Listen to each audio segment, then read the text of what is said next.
Marssi, uskalias avaruusmatkailija. Haluatko tietää elämästä Marsissa? Teidän planeettanne Maa on erikoinen. Se on aurinkokunnan ainoa planeetta, jolla on elämää. Maassa on kaikenlaista elämää, kasveja, eläimiä ja ihmisiä. Mutta mikä tekee jostakin elävän? Ajatellaanpa teitä ihmisiä. Hengitätte happea, juotte vettä ja syötte ruokaa.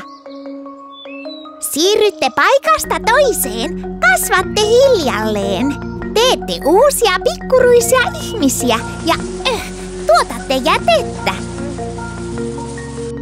Eläimet ja kasvit tekevät samankaltaisia asioita, mutta eri tavoin. Te kaikki olette eläviä. Entä minun avaruusalukseni? Se tarvitsee polttoainetta samoin kuin te tarvitsette ruokaa. Se liikkuu ja tosi nopeasti. Se jopa tuottaa vähän jätettä, mutta se ei kasva eikä tee avaruusalusvauvoja. Minun avaruusalukseni sisällä on hammaspyöriä, vaihteita ja paljon johtoja. Se ei ole elävä, se on kone. Joitakin elämänmuotoja voi olla vaikea löytää, varsinkin jos ne ovat hyvin pieniä. Jotkin oliot teidän planeetallanne ovat niin pieniä, ettei niitä näe ilman mikroskooppia. Silti ne ovat eläviä. Onko aurinkokunnassa sitten elämää muualla kuin Maassa? Lennetään Marsiin ja katsotaan. Kun viimeksi kävin Marsissa, näin kuivuneita joen uomia. Täällä on täytynyt aiemmin olla paljon vettä. Elävät olennot pitävät vedestä, joten olisiko täällä joskus voinut olla niitä? Vilkaistaan lähempää. Ei täällä ole tainnut olla vettä pitkään aikaan, eikä pintakaan ole kovin suotuisa elämälle. Se on tosi kylmä ja mittarieni mukaan täällä on paljon auringosta tulevaa vaarallista säteilyä. Enpä haluaisi riisua avaruuskypärääni.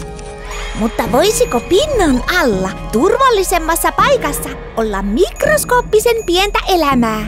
Ei, en halua ryhtyä kaivamaan. Mutta ei hätää, ihmisystäväni Euroopan avaruusjärjestöstä valmistelevat ExoMars-luotaimia. ExoMars tarkoittaa 2 luotaimen lähettämistä Marsiin. Ensimmäinen laukaistiin vuonna 2016. Siihen kuuluu kiertorataluotain ja laskeutuja nimeltä Schiaparelli. Laskeutuja selvittää, miten avaruusalus voisi laskeutua Marsiin ja auttaa valmistelemaan tulevia avaruuslentoja.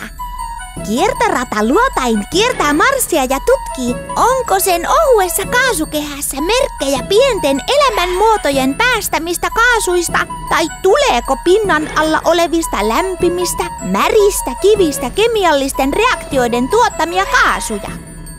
Se on nerokas tapa selvittää, onko Marsissa vieläkin elämää. Pinnalla Schiaparelli tarkistaa laskeutumispaikan sään ja esimerkiksi mittaa, kuinka voimakkaita tuulet ovat. Pari vuotta myöhemmin toinen ExoMars-luotain lentää Marsiin. Siitä vierii kulkija, joka poraa reiän Marsin kiviseen pintaan.